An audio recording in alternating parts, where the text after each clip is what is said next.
Ate, sigurado ka na ba? Nasasama ka na kay Tia Yoli? Hindi ka na talaga papipigil? Oo, kailangan ko tong gawin para sa atin ni Nanay. Paano na kami ng inay kung aalis ka na? Babalik naman ako kaagad kapag nakatapos na ako ng pag-aaral. Lagi ko rin kayong tatawagan kapag nandun na ako. Pwede ka namang mag-aral dito sa atin Bakit kailangan mo pang lumayo? Maliban kasi sa malayo ang university dito sa atin, mahal pa. Hindi kakayanin ng inay na pag-aralin ako. Ate, huwag ka na lang umalis. Ayoko rin sana. Kaya lang, ito lang kasi ang paraan para maiahon ko kayo sa hirap ng buhay ng inay. Mabilis lang naman ang 4 na taon Dadalawin mo ba kami ng inay kahit nandun ka na sa malayo? Kung pwede ko nga lang kayong dalawin ng inay habang nag-aaral ako, gagawin ko. Kaya lang, ibang bansa yun, Kyla. Hindi ako basta makakauwi. Ganun ba, ate? Bakit kasi kailangan mo pang umalis? Basta, yung mga bilin ko, ha? Huwag mong pababayaan ang pag-aaral mo. Kapag nandoon na ako, hahanap din ako ng trabaho para makapagpadala rin ako sa inyo ng inay. Oo, ate. Pagbubutihin ko ang pag-aaral ko. Huwag mong pababayaan ang inay, ha? Huwag mo rin pasasakitin ang ulo niya. Lahat ng yan susundin ko. Basta bumalik ka kaagad, ate, ha? Oo, babalik agad ako. Mabilis lang naman ang panahon. Lagi mong tatandaan, mahal ko kayo ng inay. Mahal ka rin namin, ate. Mag-iingat ka doon, ha? Huwag mong pababayaan ang sarili mo. Oo, para sa inyo, mag-iingat ako doon. Niyakap ko pa ng mahigpit nun si Ate Faye habang patuloy sa pagtulo ng mga luha ko. Halos ayoko na siyang bitiwan nun. Mahigpit din niya ako niyakap habang hinahaplos ang buhok ko. Nakita ko ang inay na nasa may pintuan. Namumula ang mga mata. Halatang nagpipigil lang din ng iyak. Kinabukasan sinundo na si Ate Faye ng tiyahin namin. Na pinsan buunan na mayapa naming ama. Nangako siya kay inay na siya ang magpapaaral kay Ate Faye. Para balang araw makatulong sa amin. Sa Maynila muna sila titigil ng ilang araw. Para asikasuhin ang mga papeles ni ate. Sakay ng bangkan de motor ng mga sandaling yun si Ate Faye. Panay pa rin ang iyak ko habang kumakaway sa kanya. Hindi ako umaalis sa Pampang. Hanggat hindi nawawala sa paningin ko ang bangka. Matulin na lumipas ang 1 taon. Ganun na rin katagal na wala kaming balita kay Ate Faye. Ang inay naman, malaon nang hindi nakakapagtrabaho. Dahil may 6 na buwan na mula ng mga aksidente, nanatili na lang siyang nakahiga. Ako naman tumigil muna sa pag-aaral. Para may pangkain kami. Naglalako ako ng mga daing na isda na inaangkat ko pa sa isa sa aming mga kapitbahay. Ito. Dinalhan ko kayo ng ulam na munggo ng inay mo. Maraming salamat po, Lola Perla. Teka, may balita na ba kayo ng nanay mo sa Ate Faye mo? Wala pa nga po. Ilang beses na po naming tinawagan ang numerong binigay ni Tia Yoli. Pero hindi po talaga makontak. Sana naman nasa mabuting kalagayan ang ate mo. Tiyak naman pong nasa mabuting kalagayan ng ate ko. Sadyang kinalimutan na niya kami ng inay. Siguro, maganda na ang buhay niya doon. Huwag mong sabihin yan. Mahal na mahal kayo ng Ate Faye mo. Sana hindi na lang siya umalis. Sama-sama na lang sana kami dito sa isla kahit mahirap ang buhay. Hindi nun magagawang kalimutan kayo ng nanay nyo. Marahil may malalim siyang dahilan kaya hindi siya tumatawag sa inyo. Hindi kasi natin masisisi ang ate mo. Kayo din naman ang inaalala niya. Gusto niya kayong bigyan ng magandang buhay. Kontento naman po ako sa ganitong buhay namin. Basta sama-sama lang kami. Nauunawaan kita, Ineng. Kagaya ko, kontento na ako sa buhay na meron dito sa isla. Pero hindi lahat ng tao masaya sa simpleng pamumuhay. Kaya nga ang iba nating kababaryo, mas pinili na lumayo para lang mabigyan ng magandang kinabukasan ng mga anak. Kung para po talaga sa amin ang pag-alis ni Ate Faye, bakit hanggang ngayon hindi pa rin siya tumatawag? Alam mo, hindi ko masasagot ang katanungan mong yan, Ineng. Pero nararamdaman ko na may malalim na dahilan ng ate mo. Mula nang hindi na nagparamdam sa amin si Ate Faye, nagtanim na ako ng sama ng loob sa kanya. Naisip ko kasi na sadya niya kaming iniwan. Dahil maganda na ang kalagayan niya sa ibang bansa. Habang kami naghihirap dito sa isla. Naging mahirap palalo ang buhay namin ng inay. Nang hindi ako makapaglako ng daing, kasalukuyang kasing binabagyo ang lugar namin. Walang nangangahas na pumalaot at kalabanin ng mga dambuhalang alon. Mabuti na lamang, nandyan si Lola Perla, ang mabait naming kapitbahay. Kahit hikahos din sila sa buhay, hindi niya nakakalimutang mag-abot ng konting tulong sa amin. Ayos lang ba kayo dito ng nanay mo, Kyla? Hindi ba kayo natutuluan? Nasira nga po yung dingding sa kusina namin. Dito sa kwarto, ayos lang naman po. Mabuti nga po wala nang hangin at mahina na ang ulan ngayon. Oo nga, inaalala ko nga kayo mag-ina Hindi naman ako makalipat dito. Baka ako'y tangayin ng hangin sa labas. Salamat po sa pag-aalala niyo sa amin, Lola Perla. Natutuwa po ako na makitang ayos lang kayo. Kapag gumanda na ang panahon papupuntahin ko dito si Toto para ayusin ang nasira sa kusina niyo. Maraming salamat po, Lola Perla. Mabuti na lamang po nandyan kayo. Hindi ko po talaga alam ang gagawin ko sa sitwasyon namin ng inay. Wala yon. Hindi ko naman kayo itinuturing na iba ng nanay mo siya nga pala. May dala kong tsampurado dito. Niluto ko yan kanina. Dinamihan ko na para sa inyo. Sa totoo lang, kanina pa kumakalam ang sikmura namin ng inay. Ang huling bigas namin ay nasaing ko na kagabi. Mula kaninang umaga, hindi pa kami kumakain ng inay. Napalunok na lang ako dahil sa pinipigilan kong maiyak. Awang-awa na kasi ako sa sitwasyon namin ng inay ko. Para kasing ang taon na to, ang pinakamahirap sa lahat na naging sitwasyon namin. Napansin naman ni Lola Perla ang pananahimik ko at pangingilid ng luha sa mga mata ko. Malalampasan niyo rin ang pagsubok na to, Ineng. Hanggat kaya kong tumulong, nandito lang ako, ha? Nahihiya na nga po ako sa inyo Lagi na lang kaming lumalapit sa inyo para humingi ng tulong. Alam ko po kasi na nahihirapan din kayo. Huwag mong isipin ang bagay na yon. Masaya ko natutulungan ko kayo kahit papaano. Balang araw po makakabayad din ako sa mga kabutihan ninyo sa amin. Hindi ako humihingi ng kapalit sa lahat ng naitulong ko sa inyo. Makita ko lang na maayos ang kalagayan ninyo ng nanay mo Masaya na ako.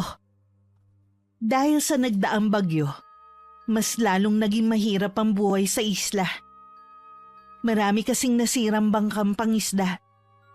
Nahirapan ng marami na makabango muli. Hindi na rin ako makapaglako ng mga daing dahil walang isdang huli. Ayaw ko man sanang gawin ang bagay na yon, pero wala na akong pagpipilian. Pumunta ako sa palengke kung saan ako namamalimos sa mga tao. Bago umuwi, bumili na ako ng 1 kilong bigas at ulam namin ng inay. Hanggang nasanay na lang ako sa ginagawa ko. Tuluyan ko nang inalis ang hiya sa katawan ko. Ang importante sa akin ay malamnan ng kumakalam naming sikmura ng inay. Hindi ko akalain na may makakakita sa akin na taga samin. At makakarating yun kay Lola Perla. Totoo bang namamalimos ka, Kayla? Opo, wala na po ako maisip na pwedeng pagkakitaan. Mas maigi na po ito kaysa magnakaw ako. Ay, delikado kasi sa isang batang katulad mo ang nasa kalye. Babae ka pa naman. Nag-iingat naman po ako. Sinubukan ko rin po na pumasok bilang tindera, pero hindi po ako tinatanggap. Siguro po dahil sa itsura kong gusgusin.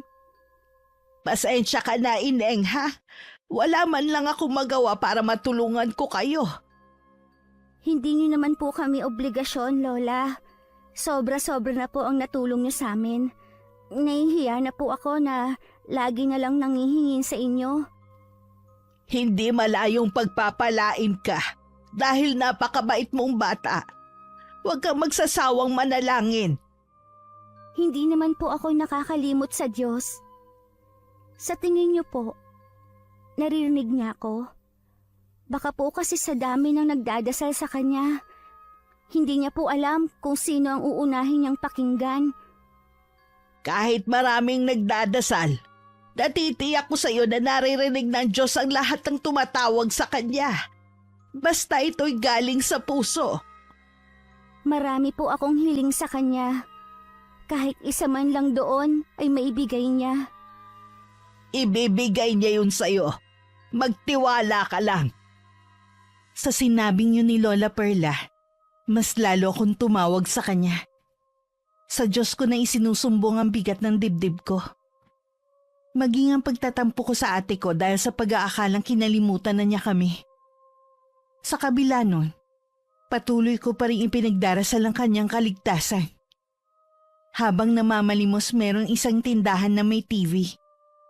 Nanunood ang ali ng balita tungkol sa mga kabataang babae na pinapangako anumano na pag-aaralin sa ibang bansa. Yun pala ibebenta sa grupo ng isang sindikato kung saan ginagawang prostitute. Bigla ko naalala si Ate Faye sa balitang yun. Pero naisip ko na imposibleng makasama sa mga babaeng yun ng ate ko. Dahil kasama niya ang tiyahin namin. Hanggang makauwi, hindi na yun maalis sa isipan ko. Ikinuwento ko rin kay Lola Perla ang tungkol sa napanood ko sa balita. Sobra na talaga ang kasamaan ng mga tao, no? Kaya siguro patindi na ng patindi ang mga kalamidad na nangyayari. Pinaparusahan na tayo ng Diyos. Bigla ko po kasing naalala ang ate ko. Huwag kang mag-isip ng masama, Ineng. Nasa mabuting kalagayan ng Ate Faye mo. Di ba kasama niya ang tiyahin ninyo? Opo, baka sa mga oras na ito, masarap ang kinakain niya. Hindi katulad namin ang inay. Ay, hindi natin alam, Ineng, kung ano ba talaga ang kalagayan ng ate mo. Kung sakali mang kumakain siya ng masarap ng mga oras na to, ipagpasalamat mo pa rin. Ibig sabihin lang nun malayo siya sa kapahamakan. Kung sakali man na mabago ang buhay namin ng inay, hindi ako tutulad sa kanya na naghagawang makatulog ng mahimbing habang kami ng inay ay natutulog na kumakalamang sikmura. Napabuntong hininga na lang si Lola Perla, pero hindi na siya muling nagsalita. Sa ilang linggo kong pamamalimos, meron na akong mga nakilala na gaya ko na namamalimos din. Kinukumbinsi ako ng isang pamilya na sumama sa kanila sa syudad. Mas malaki daw ang kita doon sa pamamalimos dahil mas mapepera ang mga tao doon kumpara sa isla. Hanggang makauwi ako, pinag-isipan ko yung mabuti. Nag-aalangan ako nung una. Pero nang makita kong dinadalahit ng ubo ang inay, nilakasan ko na ang loob ko. Pero delikado sa syudad, Ineng. Maraming masasamang tao ang nakatira doon. Bakit mo naman naisipan na doon mamalimos? Kailangan ko po itong gawin. Lingguhan naman po akong uuwi dito sa atin. Kailangan ko lang pong mag-ipon, Lola, para kay inay. May sakit po siya. Kailangan ko po siyang mabilihan ng gamot. Naiintindihan kita. Pero baka meron pang ibang paraan para kumita ng hindi kailangan mamalimos ka sa ibang lugar. Wala na po, Lola. Ito na lang po ang tanging paraan. May isa po sana akong pakiusap, Lola Perla. Ano yun, Ine? Pwede niyo po bang pakitingnan-tingnan ng inay habang wala ako? Gagawin ko yan kahit hindi mo pahilingin. Talaga bang buo na ang pasya mo? Opo, Lola. Wala na pong ibang paraan eh. Kung meron lang saan ako magagawa, pipigilan talaga kita sa pag-alis mo. Kaya lang pareho tayo naghihikahos sa buhay. Kapag po bumalik ako naman po ang tutulong sa inyo, Lola Perla. Para kahit papaano ay maibalik ko yung kabutihan ninyo sa amin ng inay. Basta bumalik ka lang ng ligtas dito sa atin, sapat na. Huwag mong kalilimutan na hilingin na lagi kang gabayan ng Panginoon. Kahit saan ka magpunta, ha? Opo, Lola Perla. Lagi din po kayong mag-iingat. Nang sulyapan ko ang inay, baka sa kanyang mukha ang pagtutol sa plano ko. Tila meron din siyang gustong sabihin. Dangan lamang ay labis na apektuhan ang pagsasalita niya sa aksidente. Hinaplos ko na lang ang pisngi niya. Dumating ang araw ng pag-alis ko. Ang pamilyang nakilala ko sa pamamalimos at ang iba pang batang katulad ko ay nasa Pampang na. Hindi na ako nagpahatid kay Lola Perla. Naaalala ko lang kasi ang araw na hinatid ko si Ate Faye. Nangako pa ako sa sarili ko na hindi ko siya gagayahin. Hinihintay na lang namin ang bangkan de motor na maghahatid sa amin sa kabilang Pampang. May 2 oras din ang biyahe namin sa laot. Mula naman doon sasakay naman kami ng pampasaherong jeep. Magkahalong kaba at excitement ang nararamdaman ko ng mga sandaling yun. Nang marating namin ng syudad, labis ang pagkamangha ang nararamdaman ko. Naglalakihan kasi ang gusali na noon ko lang nakita sa buong buhay ko. Marami din mga sasakyan at halos bumingi sa akin ang kabi-kabilang busina ng mga to.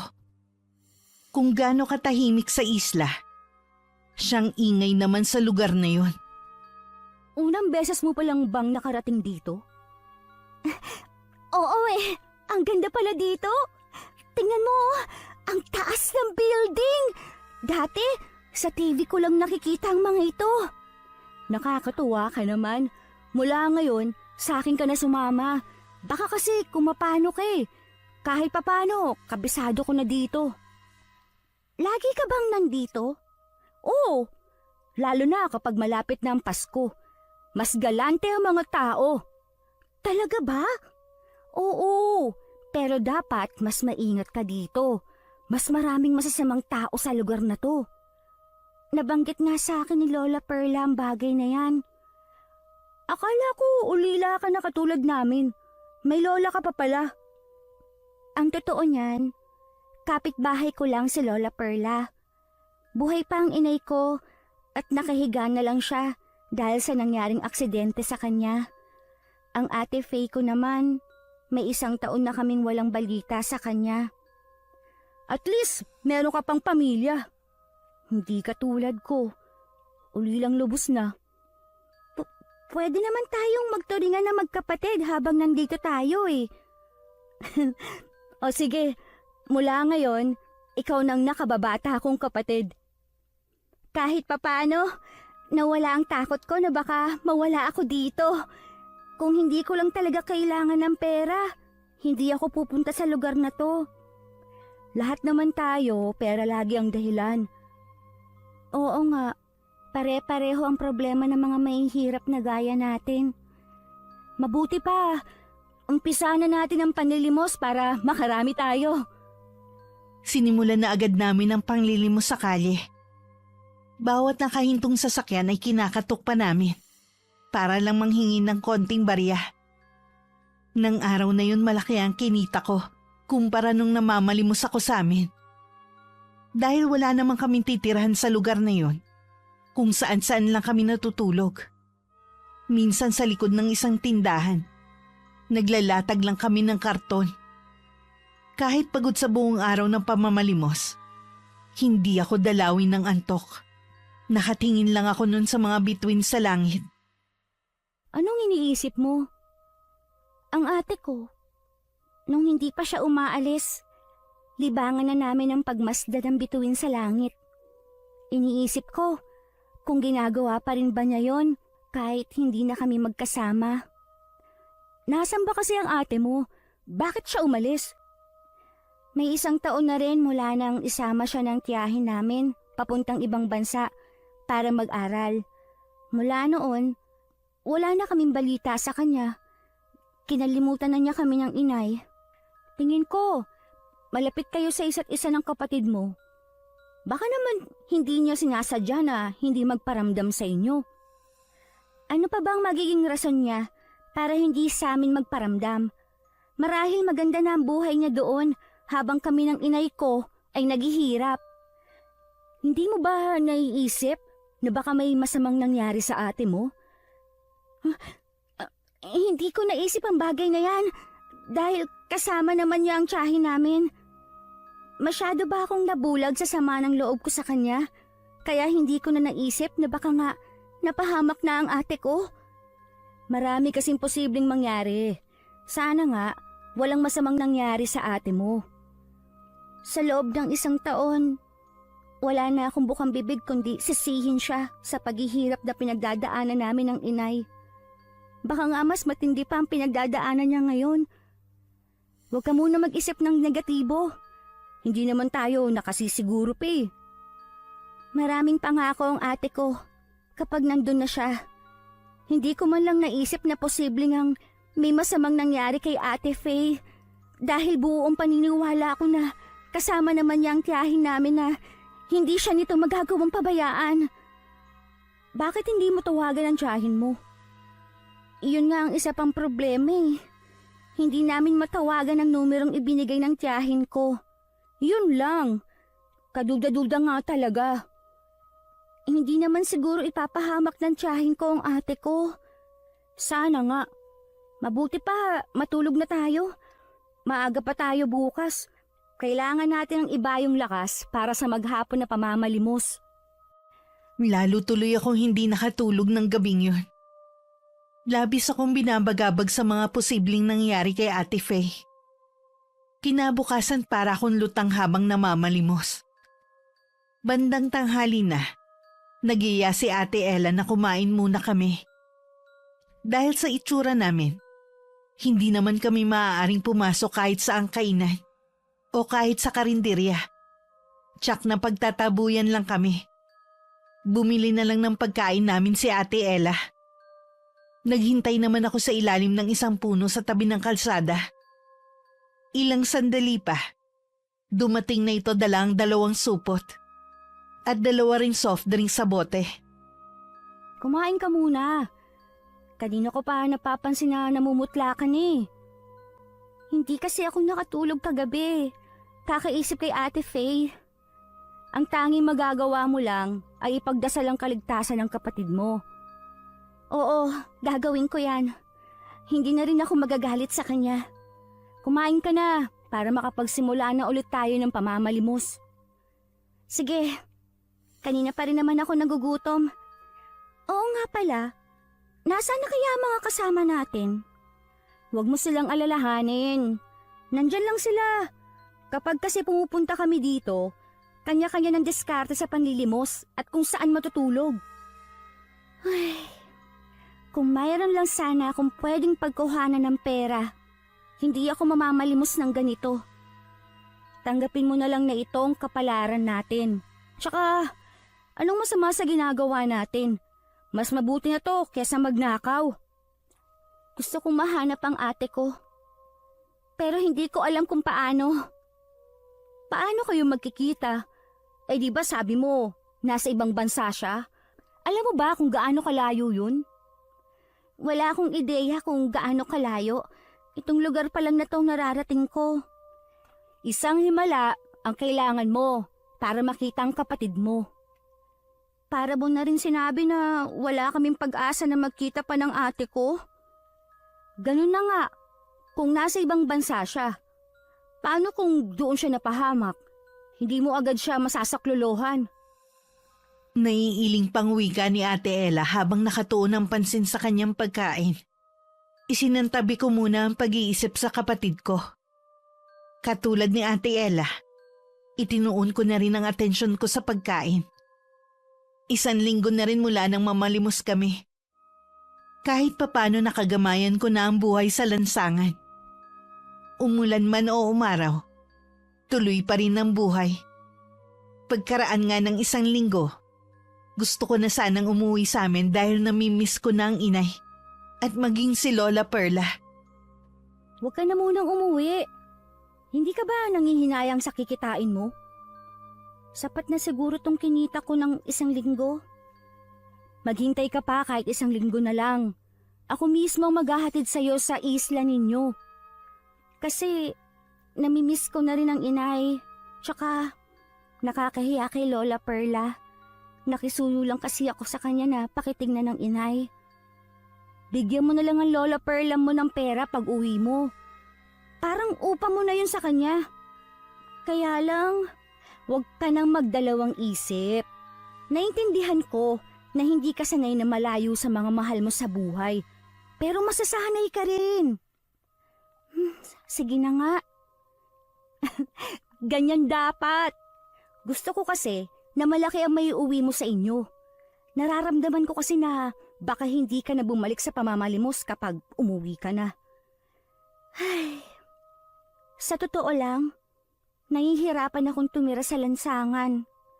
Kahit maliit at tagpi-tagpi lang ang bahay namin sa isla, kampante ako dahil alam ko walang masamang mangyayari sa akin.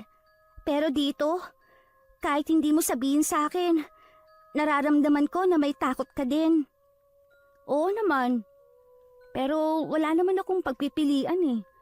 Masasanay ka rin, lalo't may matindi kang pangangailangan. Hindi ganitong buhay ang pinangarap ko. Pareho lang tayo. Pero itong tinadhana sa atin.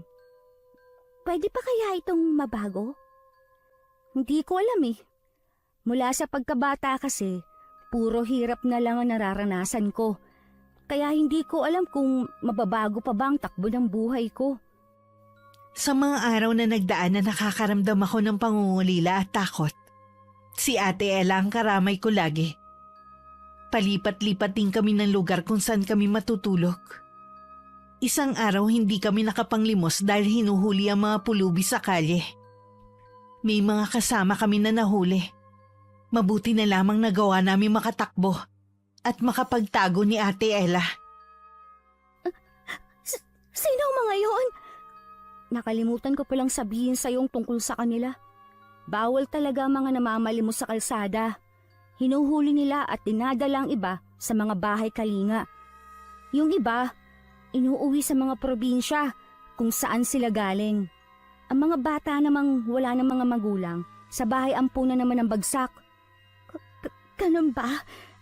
Akala ko kapag nahuli tayo ikukulong nila tayo. Hindi lahat napupunta sa mga binanggit kong lugar. Kapag binalas-malas ka, baka sa isang sindikato pa ang bagsak mo. Sindikato? Anong mangyayari sa atin kapag nahuli nila tayo? Maraming pwedeng mangyari sa atin. Pero puro kapahamakan nga lang. Kapag may itsura ka, katulad mo, pwede ka nilang ibenta sa mga banyagang mahilig sa mga bata. Mas nakakatakot sila kumpara sa mga halimaw na pwede nating maengkwentro sa kalye. Kaya mag-ingat ka. Natatakot ako, Ate Ella. Umuwi na lang tayo sa isla. Doon na lang tayo mamalimos. Mag-iipon lang tayo. Pagkatapos, uuwi na rin tayo. Konting tiis pa. Hanggang kailan tayo dito? 1 linggo na lang, Kyla. Huwag nating sayangin ang pagkakataon na malaki pa ang kita natin sa pamamalimos. Sige, kahit natatakot na ako, lalakasan ko na lang ang loob ko. alang-alang kay inay. Ang mabuti pa, magpalamig muna tayo.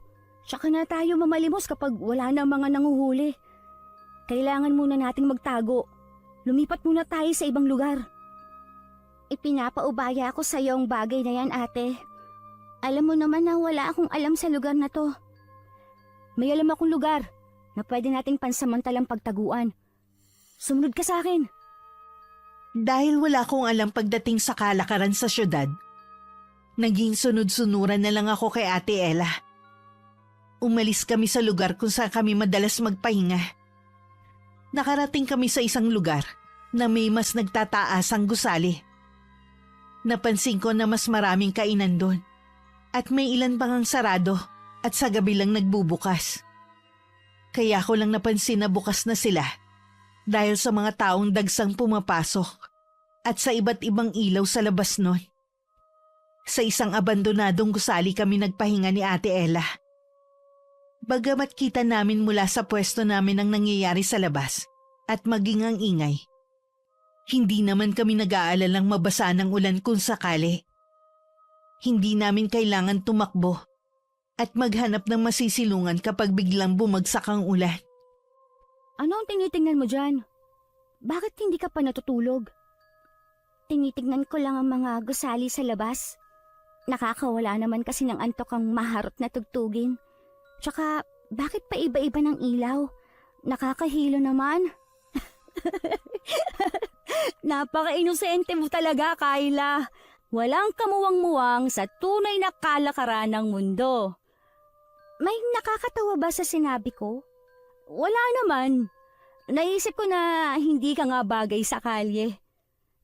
Ate Ella, may iba nga pala ako. Matagal ka na bang namamalimos? Bata pa lang ako, namamalimos na ako. Lasinggero kasi ang itay at lulong sa sugal ang inay. Pareho silang iresponsableng mga magulang. Marami kami magkakapatid pero lahat sila pinaampon ni inay pagkasilang niya sa mga yon. Ako lang ang iniwan niya para merong mag-asikaso sa kanila. Kaya nung mawala sila, para na rin akong nabunutan ng tinik. Sa tingin mo, kaya naging masama akong anak dahil hindi ko iniyakan ang kanilang pagkawala? Sa tingin ko, hindi dahil hindi naman sila naging mabuting magulang sa'yo. Ay, nung nabubuhay pa sila, marami akong hiling sa Diyos na sana magbago pa sila. Sana iba na lang ang mga magulang ko at sana makasama ko yung ibang kapatid ko na ipinaampon ng nanay ko. Pero nung sabay silang mawala at tuluyan na akong maulila, tumigil na ako sa pagtawag sa kanya. Hindi naman niya kasi pinapakinggan ang mga panalangin ko. Mabuti pa yung masasamang tao, lalo pang pinagpapala. Ganyan din ako, pero naiisip ko na baka may dahilan kung bakit ko nararanasan ang lahat ng ito. Baka kapag nalagpasan na natin ang pagsubok na ito, sa dulo ay ang liwanag ng pag-asa. Ay, mabuti pa matulog na tayo. Kapag pwede nang lumabas bukas, mamalimos na tayo. Umiwas na lang muna tayo sa mga lugar na dati na nating pinagpapalimusan. Nararamdaman ko na may bigat dyan sa dibdib mo. Kung gusto mong maglabas ng saloobin, nandito lang ako. Balang araw kapag handa na ako. Tsaka bata ka pa para sabihan ng mabibigat na problema. Pero salamat pa rin. Inayos na ni Ate Ella ang karton na paghihigaan at saka siya nahiga patalikod sa akin. Ako naman muling pinagmasdan ng tanawin sa labas.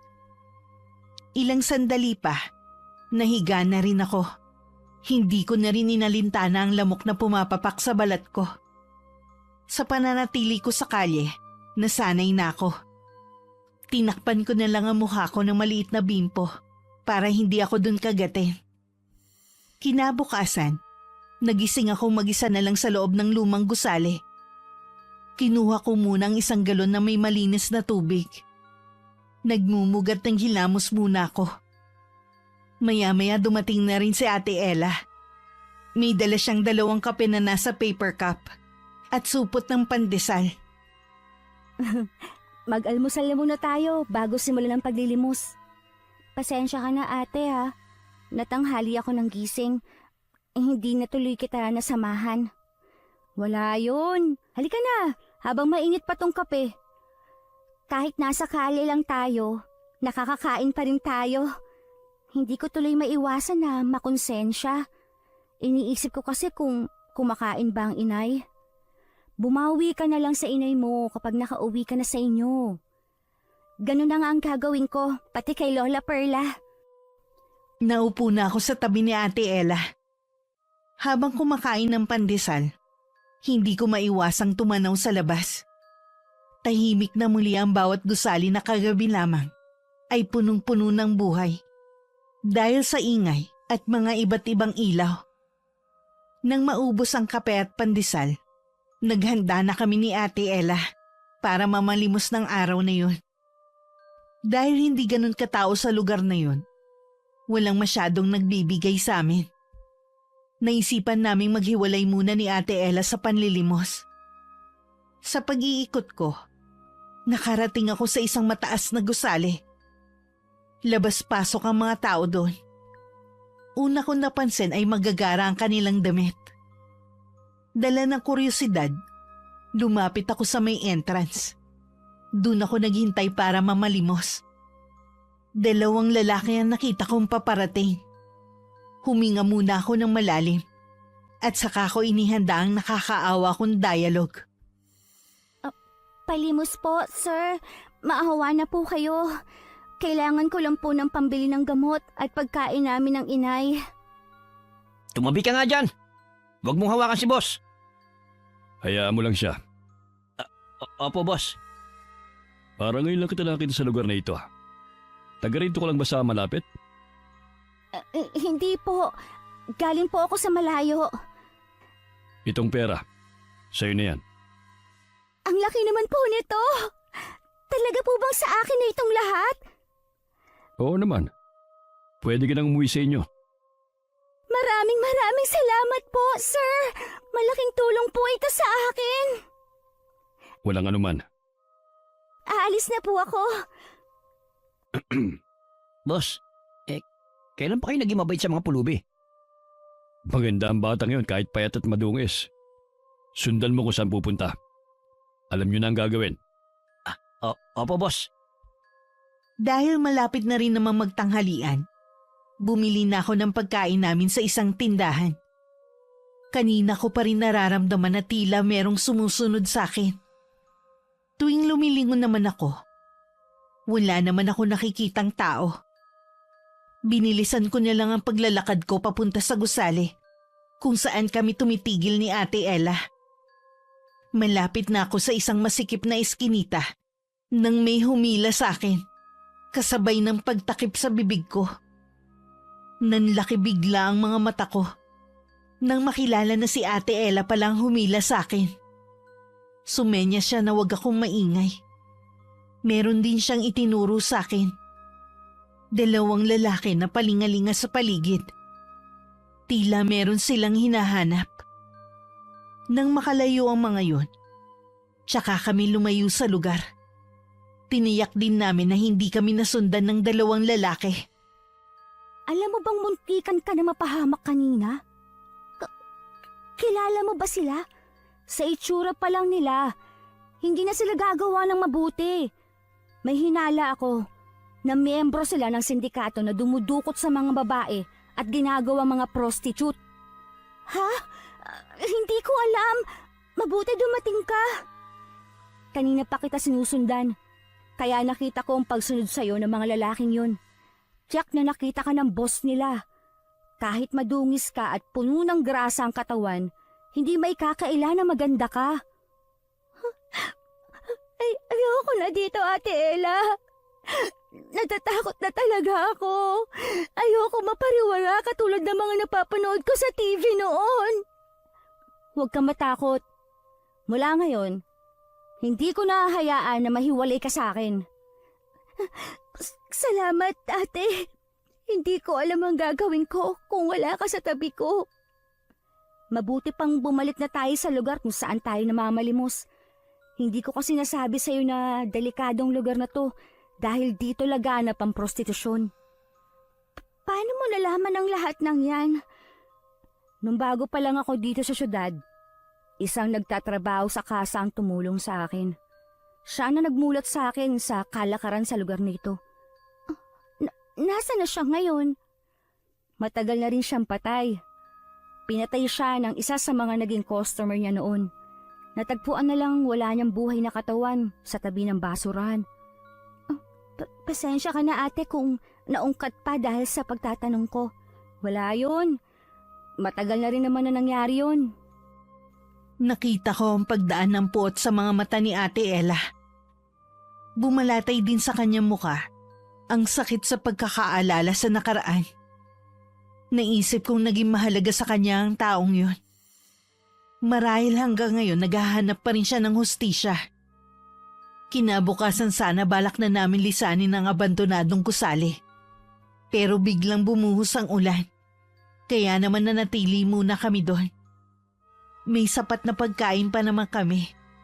Kaya kahit nasa loob lang kami, hindi kami magugutom. Samantala lingid sa akin, pinapahanap ako sa mga tauhan ng taong nagbigay sa akin ng malaking halaga noon sa entrance ng isang motel.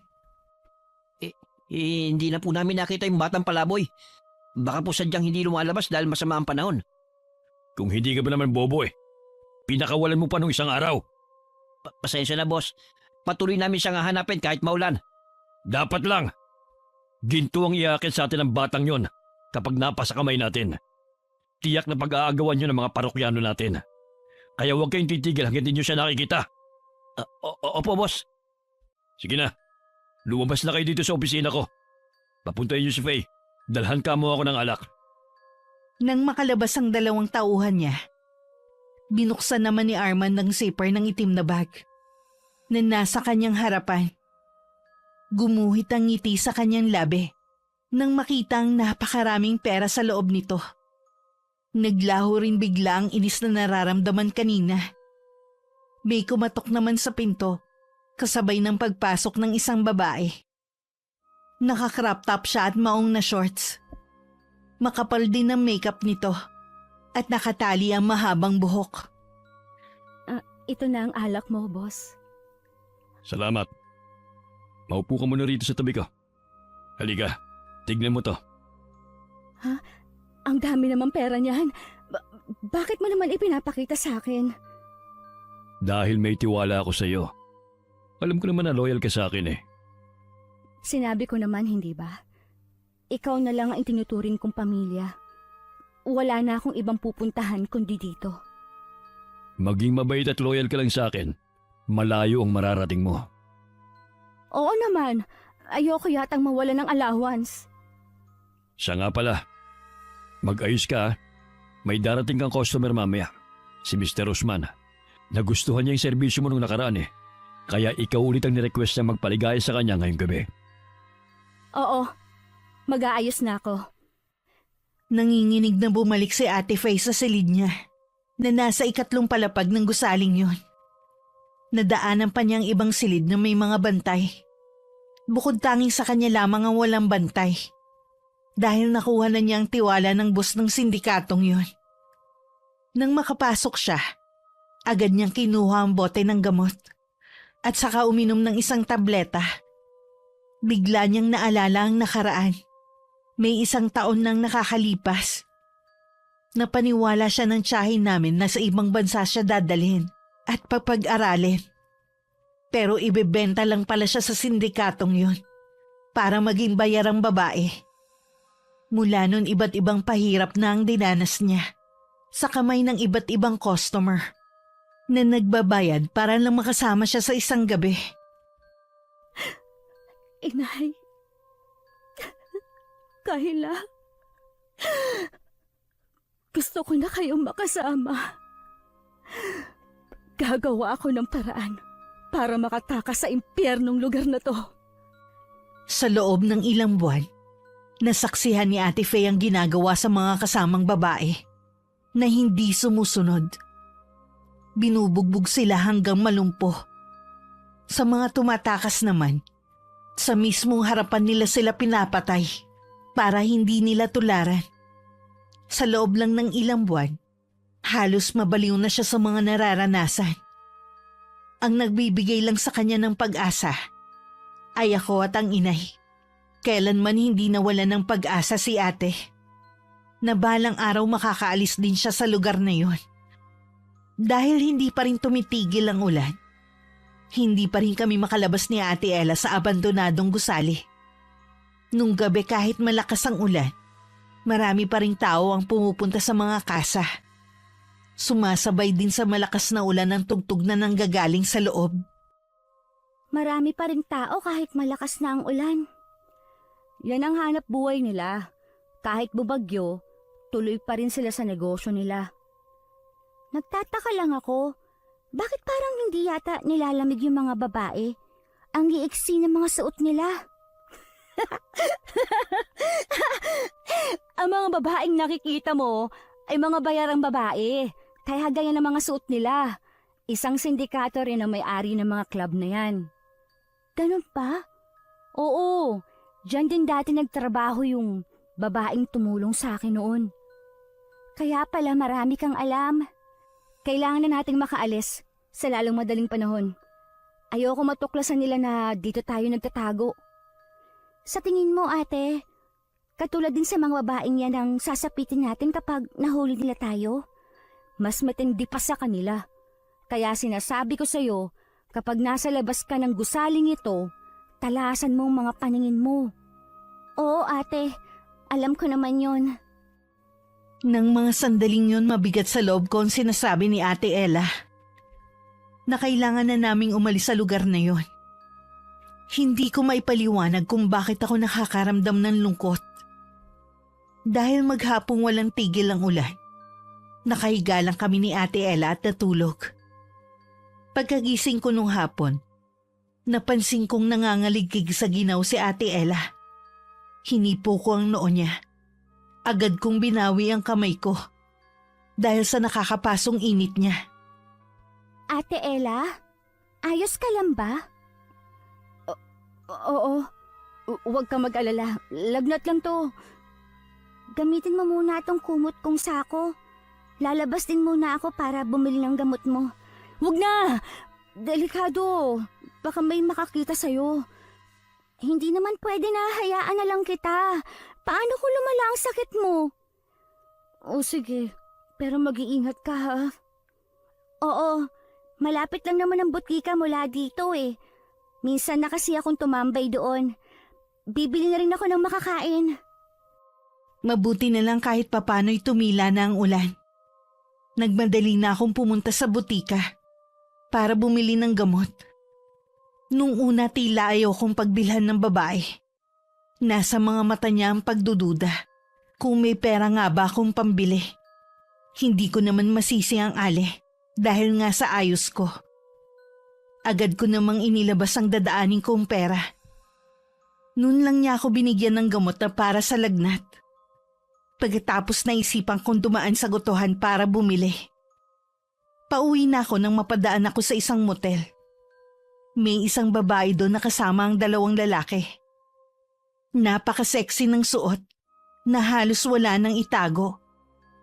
Napatitig ako sa mukha nito na natatakpan ng makapal na kolorete. Napasinghap ako ng malakas at biglang nanginig ang buong katawan ko. Nakita kong pumasok si Ate Faye sa isang puting kotse. Bumalik naman ang dalawang lalaki sa loob ng motel. Sinamantala ko yun para lumapit at katukoy ng salamin ng kotse. Ate! Buksan mo to! Kayla? Ikaw nga ba yan? Ate! Ang tagal ka na namin hinihintay ni Inay! Nandito ka lang pala! Kayla, huwag mo akong yakapin. Baka makita ka ng mga bantay ko. Delikado! Ate, hindi ko maintindihan. Bakit ka nandito? Hindi ba nasa ibang bansa ka? Mahabang kwento, Kayla. Basta, Ang masasabi ko lang, niloko tayo ni Tia Yoli. Manloloko siya. Masama siyang tao. Ibinenta niya ako sa isang leader ng sindikato. At saka pinagtrabaho bilang bayarang babae. Ano? Ate, sumama ka na sa akin. Umuwi na tayo sa isla. Hindi maaari, Kayla. Mahirap kalabanin ang boss ko. Nakakatakot siya. Kahit saan ako magtago, mahanap niya ako. Ayoko kayong madamay ng inay. Pero ate, gagawa ako ng paraan para makatakas. Pero hindi pa sa ngayon.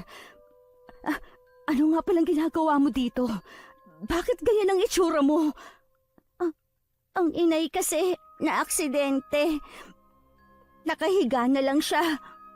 Mula nung umalis ka, nahirapan na kami ng inay. Kaya wala akong pagpipilian kundi mamalimos.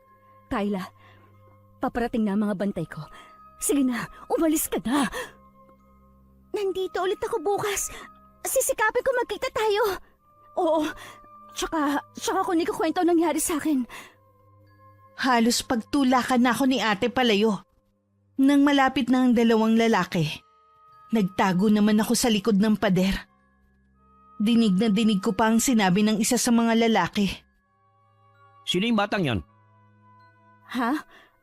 Namamalimos lang. Sa susunod, huwag kang basta makikipag-usap kung kani-kanino.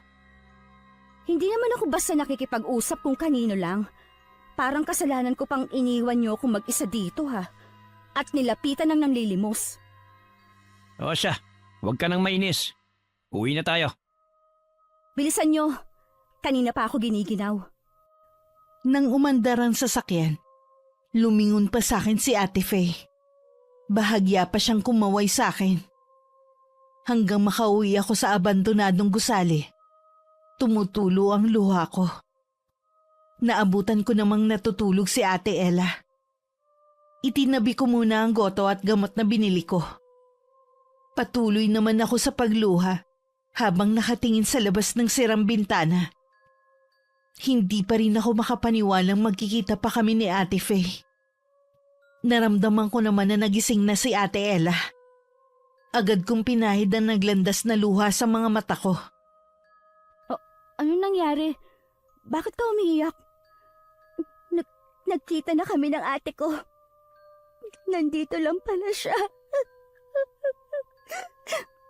Ha? Akala ko ba nasa ibang bansa siya at doon nag-aaral? Sabi niya, niloko lang daw kami ng Tia Yoli. Ibinenta daw siya sa leader ng isang sindikato. Ha? Ano? Nagawa yun sa kanya ng tiyahin ninyo? Anong klase siyang tao? Kadugo niya kayo.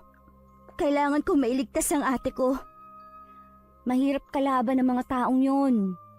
Baka mauna pa tayo mamatay bago natin matulungan ang ate mo. Bukas, magkita daw ulit kami doon sa motel na pinasukan niya. Gagawa daw siya ng paraan. Baka pwede ko na siyang maitakas. Kayla, hindi ganun kadali ang sinasabi mo. Masyadong kang delikado.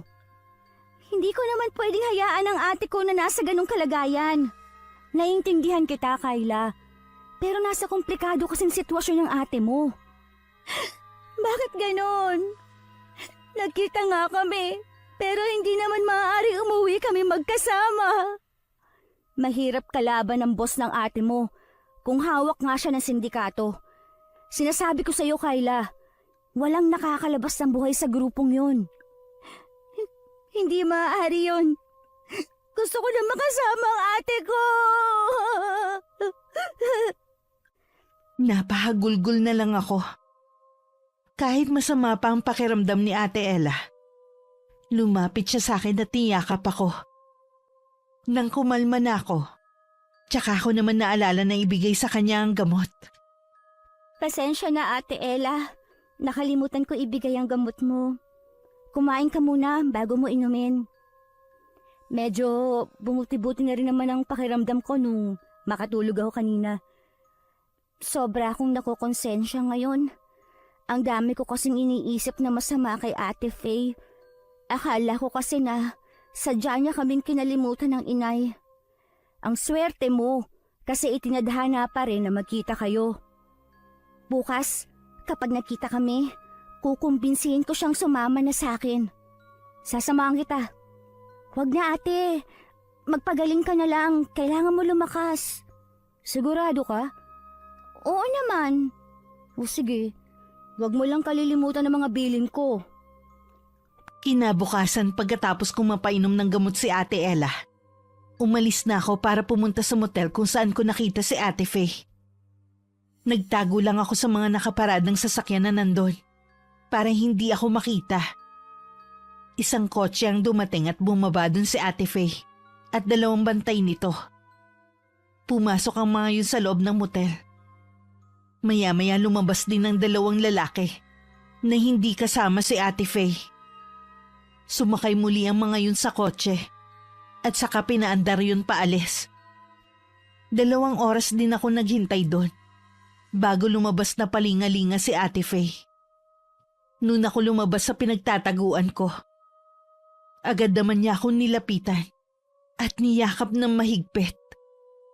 May ilang sandali rin kaming nag-iyakan bago niya ako niyaya sa isang kainan na di kalayuan sa motel. Kayla, hindi ako pwede magtagal ha. Kailangan ko rin agad bumalik.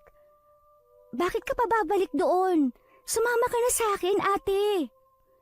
Sinabi ko naman sa'yo, hindi ganun kadali ang gusto mo mangyari.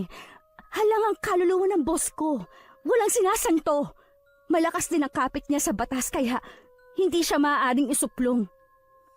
Ibig mong sabihin, Ate Faye, habang buhay ka nalang magiging bayarang babae? Hindi, Kayla. Humahanap lang ako ng tiyempo kung paano makakatakas. Umuwi ka na sa atin. Delikadong lugar na to. Doon mo na lang ako hintayin. Hindi ako aalis hanggat hindi kita kasama. Hihintayin kita kung kailan ka makakatakas sa boss mo. Sabay tayong uuwi ng isla. Kunin mo ang perang yan. Huwag ka na mamalimos. Baka masamang tao pang makatagpo sa'yo. Ayoko mapahamak ka. Ayokong sapitin mo rin ang nangyari sa akin. Parang hindi ko kayang gastusin ng perang galing sa'yo, ate. Maaalala ko lang kasi yung paghihirap mo. Nakikiusap ako sa'yo, Kayla. Kunin mo na tong pera para may panggastos ka habang nandito ka sa syudad. Sige, ate. Palagi ba tayong magkikita? Hindi ko alam, Kayla. Kailangan ko munang hulihin ang loob ng boss ko. Tsaka ako gagawa ng paraan kung paano makakatakas. Araw-araw pa rin akong pupunta dito at magbabaka sakali na makita kita dito. Patawarin mo ako, Kayla. Hindi ko natupad ang mga pangako ko sa inyo noon. Kung hindi dahil sa akin, wala ka sana sa ganitong sitwasyon. Wala kang kasalanan, ate. Biktima ka lang ng tiyahin natin. Patawarin ako ng Diyos. Baka kung anong magawa ko sa taong yun kapag nakita kami. Pareho lang tayo ng nararamdaman, ate, kay Tia Yoli. Kung hindi ka pa talaga uuwi sa atin, iwasan mo lang ang mga lugar na delikado dito. Huwag ka mag-alala, Ate Faye. Kasama ko ang kaibigan ko. Kabisado niya dito. Ha? Sinong kaibigan? Si Ate Ella. Mabait siya at hindi niya ako pinababayaan. Natutuwa naman ako at nakatagpo ka ng mabait na kaibigan. Oo nga, ate. Sana dumating na rin yung panahon na magsama-sama tayo ni Inay. Kung alam mo lang kung gaano ko yung pinananabikan. Parang napakabilis ng oras. Nagmamadali na ring umalis si Ate Faye. Halos ayoko nang bumitaw sa kanya ng mga sandaling yun sa sobrang higpit ng pagkakahawak ko. Sakto namang nakabalik si Ate Faye sa motel nang dumating ang kanyang sundo. Pagdating sa tinitirhan, 3 customer pa ang kailangan niyang harapin. Habang nasa loob ng banyo, nanginginig na ininom niya ang 3 tableta bago sinundan ng inom ng tubig. Ilang sandali pa, nararamdaman na niya ang tila paggaan ng ulo. Maya-maya papasuray-suray siyang lumabas ng banyo. Bumalik na tayo sa abandonadong gusali, Kayla. Baka may makakita pa sa atin dito eh. Malapit na rin naman dumilim. Sandali na lang, Ate Ella. Baka kasi dumating si Ate Faye. Bumalik na lang tayo ulit bukas.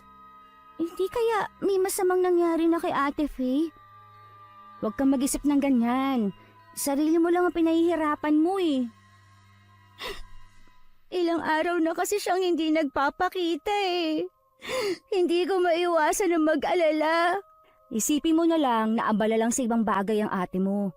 Makikita ulit kayo. Maniwala ka lang. Sana naman walang masamang nangyari sa kanya. Tana, hindi maganda yung lagi ka na lang nag-iisip ng masama. Lingid sa akin, labis din na nag-aalala si Ate Faye sa akin. Dahil ilang araw na kaming hindi nagkikita. Ilang araw na kasing masama ang pakiramdam ni Ate Faye. Pero kailangan pa rin niyang tumanggap ng mga customer. Nakahiga siya na may kumatok sa pinto ng silid niya. Si Mario. Ipinapatawag daw siya na kanilang boss. Agad naman siyang sumunod dito. Sa kanyang pagtataka, hindi sila sa opisina papunta kundi sa basement. Habang patungo doon, hindi niya maiwasan panlamigan ng buong katawan at pagpawisan ng butil-butil sa noo. Malapit na sila sa nakapinid na pinto nang makarinig ng mga ungol at iyak na tila nasasaktan. Nang buksan ni Mario ang pinto, tumambad sa kanila ang dugo ang babae na hindi nalalayo ang edad kay ate. Maraming sugat ang hubad na katawan nito na mula sa latay ng latigo. Halos pikit na rin ang mga mata nito sa matinding bugbog na inabot. Ang babaeng ito, nahuling tumatakas. Humingi siya ng tulong sa customer niya para itakas siya. Bakit mo ko ipinatawag dito, boss? Para makita mong ginagawa ko sa mga babaeng matigas ang ulo. Kilala mo ko, Faye. Hindi ako nagbibigay ng pangalawang pagkakataon. Opo, boss. Alam ko naman yun eh. Kaya nga, naging masunurin ako sa'yo, hindi ba? Lahat ng utos mo, sinunod ko. Narinig mo ba yun, Glenda? Ha? Masunurin si Faye. Dahil alam niya kung paano ako magalit. Puro ungol lang ang naging tugon ni Glenda. May umaagos na dugo sa bibig nito. Nang bahagya nitong ibuka ang bibig, naglaglagan din ng mga ngipin nito. Halos masuka si Ate Faye. May palagay siyang pinutulan din ng dila ito kagaya ng mga naunang babae. Hindi na napigilan ni Ate Faye ang mapaluha sa sobrang awa at takot na nararamdaman para sa babae. Nagulat pa siya nang iabot ni Armand ang baril sa kanya. Tinulungan pa siyang iangat yun at itutok sa noo ng babae. Ngayon, Faye, mas lalong lalaki ang tiwala ko sa'yo kapag pinatay mo siya sa harapan ko. Pero, hindi ko kaya. Kailangan mong gawin para malaman ko na tapat ka nga sa akin. Hindi ko kayang pumatay. Hindi ko magagawa. Hindi ko kaya. Lahat gagawin ko, wag ang ito. Sa ayaw at sa gusto mo, Faye, susunod ka sa akin. Boss. Lumapit si Mario sa kanya at tinulungan siya nito na kalabitin ng gatilyo ng baril. Umalingaw ang putok sa apat na sulok ng kwarto na yon. Kasabay ng pagbagsak ng katawan ni Glenda sa malamig na baldosa. Nabitiwan naman ni Ate Faye ang baril at nagsisisigaw. Binuhat naman siya ni Mario at saka ibinalik sa kwarto niya sa taas. Iyak nang iyak si Ate Faye habang nasa ilalim ng shower. Hindi siya makapaniwalang makakapatay siya ng tao. Kahit hindi siya ang kumalabit ng gatilyo. Hindi ako kriminal. Hindi ako masamang tao. Hindi ko gusto mapunta dito. Patawarin mo ako, Glenda. Hindi ko kagustuhan na nangyari.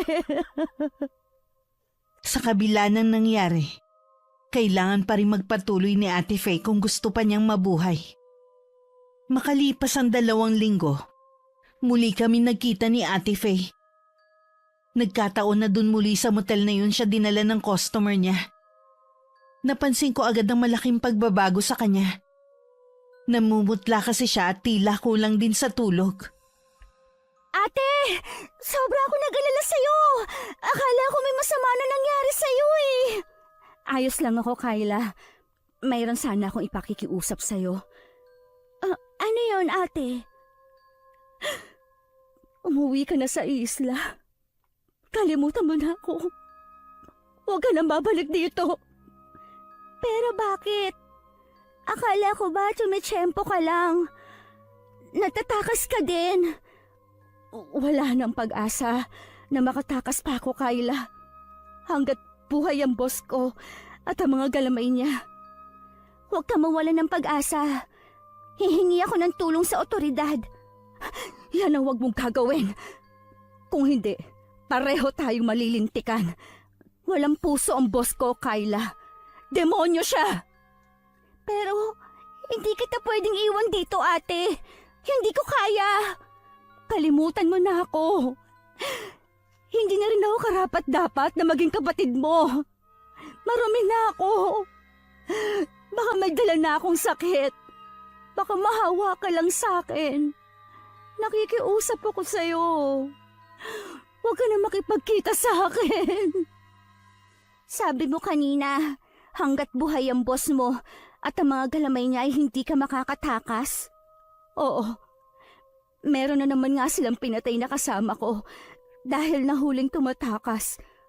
Ayokong sapitin ng ganong kamatayan. Ayoko, Kyla. Ay, ipaubaya mo sa akin ang lahat, ate. Makakalaya ka rin sa boss mo. Magtiwala ka lang. Hindi mo siya kakayanin, Kyla. Hindi ko naman siya lalabanan ng harap-harapan eh. Alam ko na hindi ko siya matatalo. Pero may alam ako na kailanman hindi niya magagawang takasan. Kailangan ko lang ng ilang bagay. Pwede mo kayang madala yon sa susunod nating pagkikita? Oo naman, pero ano bang binabalak mo?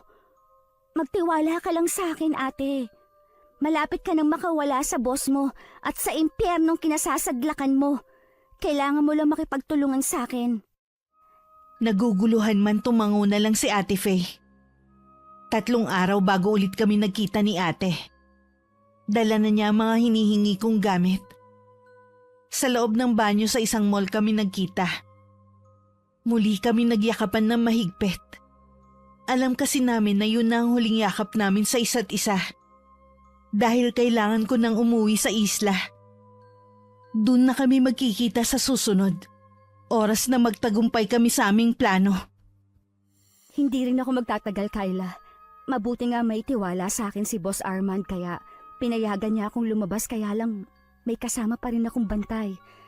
Kalahating oras lang ang paalam ko. Uuwi na ako sa isla, ate. Doon na lang kita hihintayin. Kapag nagtagumpay ka sa binabalak mo, tatanawin ko yung malaking utang na loob. Hindi kailangan, ate. Tungkulin ko yung bilang kapatid mo. Kapag nawala na ang boss mo, magiging malaya ka na at ang mga kasama mo. Naguguluhan pa rin ako sa mga sinasabi mo, pero may tiwala ako sa'yo. Mag-iingat ka, ha? Ikaw din, ate. Hihintayin ka namin ng inay sa isla. Niyakap pa akong muli ng mahigpit ni Ate Faye bago siya nagmamadaling kumalas sa akin.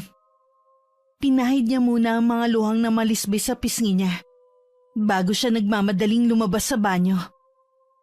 Naiwan naman ako naiiyak dahil uuwi ako sa isla na hindi siya kasama. Magkasama kami ni Ate Ella na umuwi ng isla. Tuluyan na rin siyang sumama sa akin. Ipinakilala ko siya kay Lola Perla. Nang madatnan namin ng matandang babae na nasa bahay namin, buong kasabikan ko namang niyakap ang inay. Nay, nakita ko po ang Ate Faye. Malapit na po siyang bumalik dito sa atin. Sumilay naman ang ngiti sa labi ng inay at may kumislap pang luha sa mga mata nito. Hindi ko naman na idinitalya ang pangyayari para hindi na siya mag-alala pa. Si Lola Perla naman ay palihim akong kinausap. Totoo bang nakita mo ang kapatid mo? Opo, Lola Perla. Hindi totoong sa ibang bansa siya dinala ni Tia Yoli. Sinungaling ang babaeng yon. Ibinenta niya ang ate para maging bayarang babae. Bahabaging langit, kawawa naman ang ate mo. Pero bakit hindi mo pa siya isinama pa uwi rito? Hawak po siya ng boss niya na leader ng sindikato. Hindi po siya basta makakaalis. Ano mangyayari sa kanya? Habang buhay na lang ba siya masasadlak sa putek, ha? Hindi po, Lola. Makakaalis lang po siya sa sindikatong may hawak sa kanya. Oras na mawala ang boss niya at ang tagasunod nito. Pero paano? Anong gagawin mo?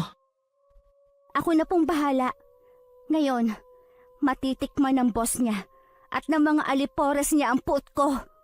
Ibabalik ko sa kanila ang paghihirap na dinanas ni Ate Faye at ng iba pa. Ano ang pinaplano mo, Ineng?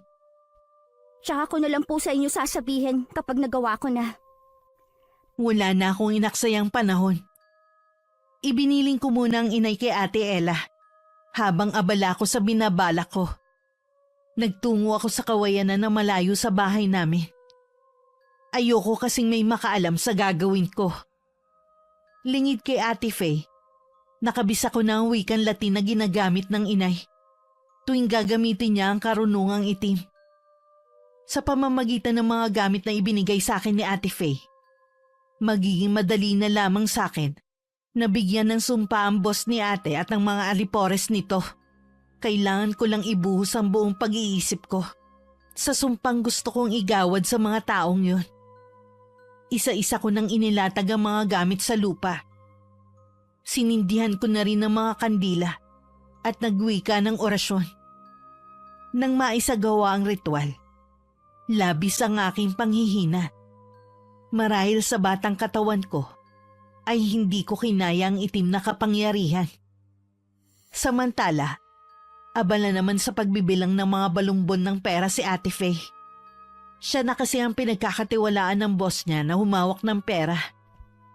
Ano kayang pesan dumapo sa mga tauhan ko? Peste? May sakit na naman ba ang isa sa mga tauhan mo?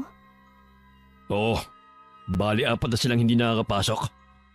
Sabi ni Mario, lalong lumalala ang kondisyon nila. Kailangan sigurong mailipat ang mga babae sa ibang lugar para hindi sila mahawa. Baka ipadala ko sila sa Maynila. Nagkukulang na rin kasi ang mga babae ron. Pati ba ako sasama sa Maynila? Kung nasaan ako, kailangan nandun ka rin. Ikaw na lamang ang pinagkakatiwalaan ko. Kahit si Mario, hindi ko naman pagkatiwalaan. Mukhang tama ka. Ginugulangan nga niya ako pagdating sa pera. Bakit hindi mo na lang siya tanggalin sa pwesto niya?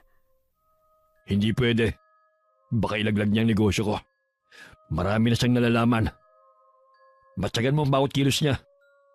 Oras na makakuha ko ng malakas na ebidensya laban sa kanya, ako mismo ang papatay sa tarantadong yon.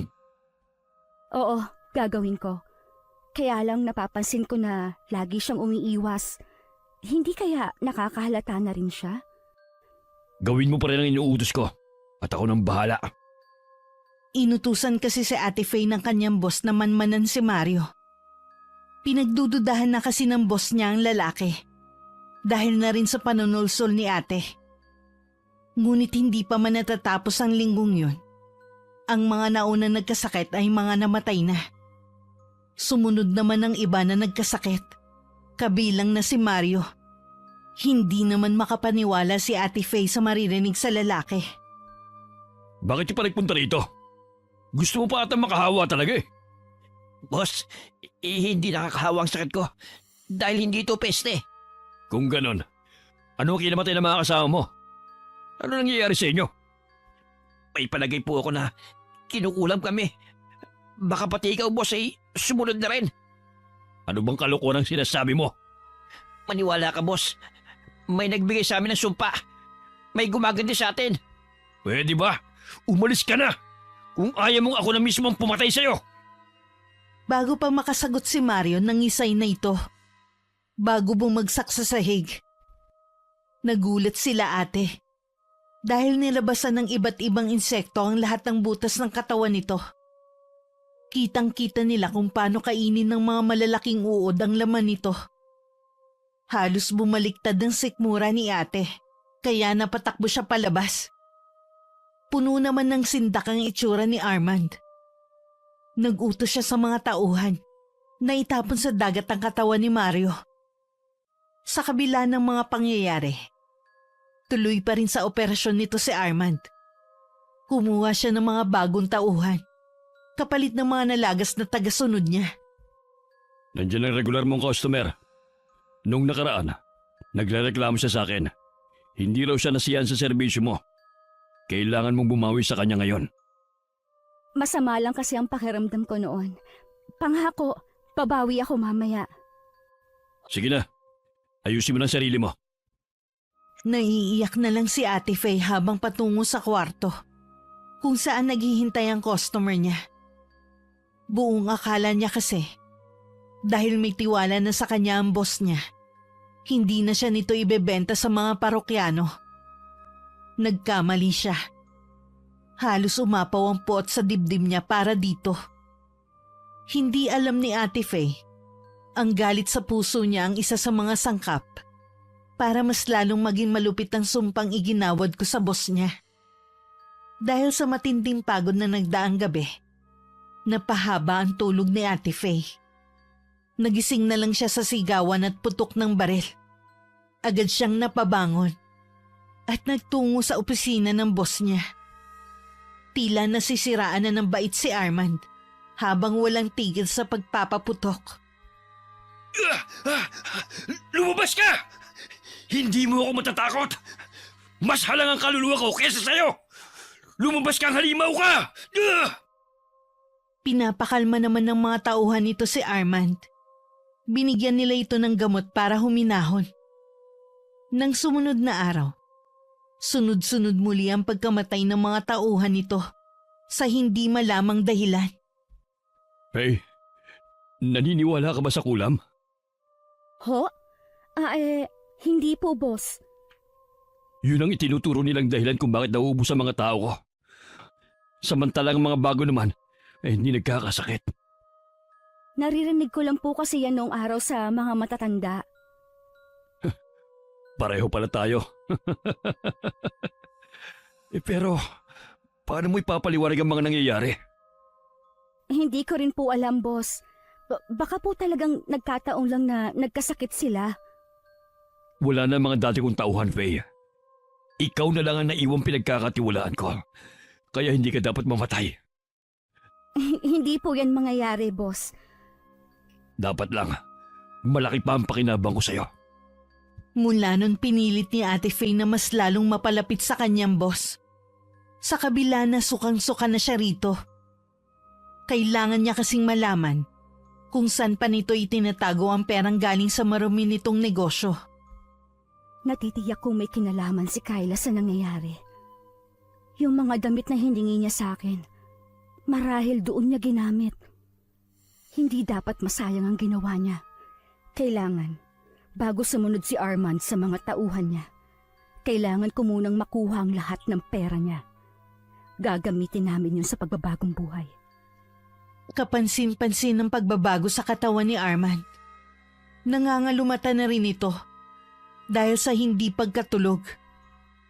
Tuwing ipipikit niya kasi ang mga mata niya, puro mga babaeng pinatay niya noon ang nakikita niya. Puro alak na lang ang napagbabalingan niya hanggang isang gabi. Tila may nakita siyang babae na may pakpak na kalahati ang katawan. Nagsisisigaw siya at pinaulanan yun ng bala. Napasugod naman ng mga tauhan niya. Doon lang natigil ang pagwawala ng lalaki. Sa nangyayaring pagkasira ng ulo ni Armand, labis naman ang kasiyahan ni Ate Faye. Tuwang-tuwa siya na makita ang paghihirap nito bago dumating ang araw ng kamatayan nito. Natuklasan na rin niya kung saan nakatago ang pera nito. Sa isla naman nanghihina pa rin ako. Ang tagal kong makarecover sa lakas na nawala sa akin. Wala ka namang lagnat. Ano kayang dahilan ng panghihina mo? Ang mabuti pa dalhin ka na namin sa center. Baka sakaling may gamot sila para sa'yo.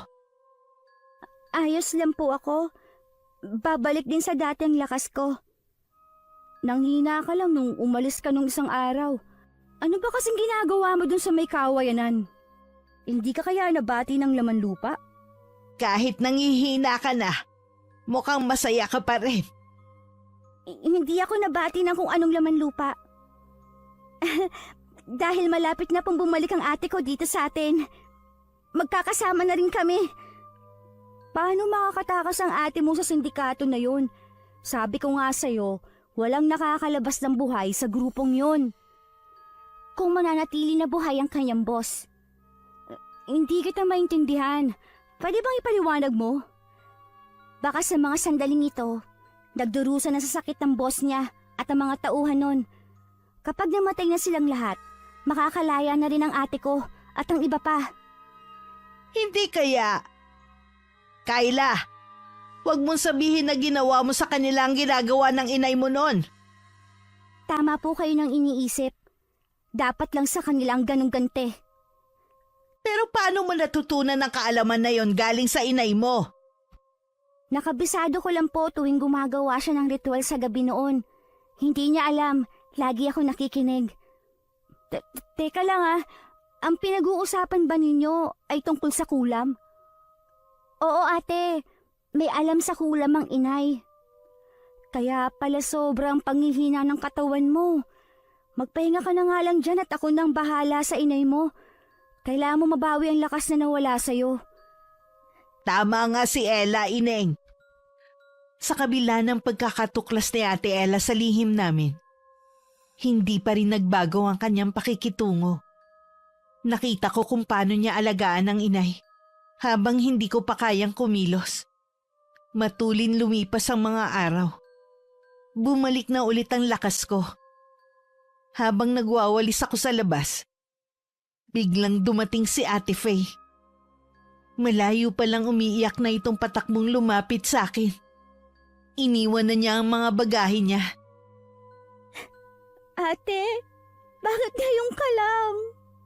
Ang tagal na namin hinihintay ang pagbabalik mo. Pasensya na kayo. May kailangan pa kasi akong gawin bago umuwi dito. Ang inay, nasa loob siya. Kahit hindi siya nagsasalita, alam kong nasasabik na rin siya na makita ka. Nagmamadali na kaming pumasok sa loob ng bahay. Sumilay agad ang ngiti sa labi ng inay nang makita si Ate Faye. Naging madamdamin ng tagpong yun sa kanila. Halos ayaw nang kumalas ni ate sa aming ina.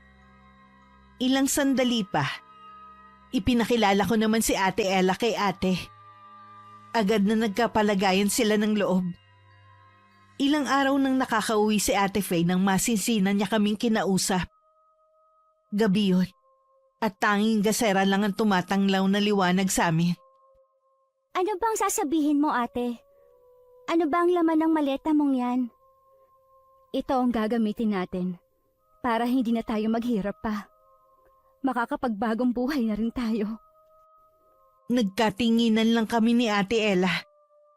Pareho kasi kaming walang ideya sa sinasabi ng kapatid ko. Nang buksan ni ate ang maleta, pareho kaming napasinghap ni Ate Ella sa nakitang maraming pera. Saan galing yan, ate? Kinuha ko sa boss ko nang mamatay siya dahil sa kulam. Wala bang maghahabol sa pera na yan? Yung mga tauhan niya. Sinunog ko ang opisina ng boss namin. Buong akala nila kasamang nasunog ang pera na to. Nahuli rin sila ng mga otoridad. Tiyak na hindi na sila makakalaya pa. Kaya ako natagalan. Tinulungan ko muna ang mga kasama kong babae na makauwi sa kanilang mga bahay. Marami na tayong pera, Ate Ella. Hindi na tayo mamamalimos kahit kailan. Oo nga. Tama kayo. Ito ang kabayaran sa mga ginawa ng boss ko sa akin. Nagpagawa ng 2 bahay si Ate Faye. Ang isa para sa amin At ang isa ay para kay Lola Perla at sa pamilya niya. Bumalik na rin kami sa pag-aaral ni Ate Ella. Naipagamot na rin namin si Inay. Pero makalipas lamang ng 1 taon, binawian na rin siya ng buhay dahil sa komplikasyon ng sakit niya. Nang sumunod na taon, nag-aral na rin si Ate Faye. Galing man sa masama ang perang kinuha niya, ginamit naman namin yun sa kabutihan. Habang abala kaming 3 sa pag-aaral, nagtayo si Ate Faye ng tindahan at si Lola Perla ang nagbabantay. Sa kabila ng pangit na karanasan namin, mas nanaig pa rin sa amin ang pananampalataya sa Diyos at humingi ng kapatawaran sa Kanya. Itinaas na namin sa Kanya ang nilalaman ng mga puso namin. Wakas. Ate, siguro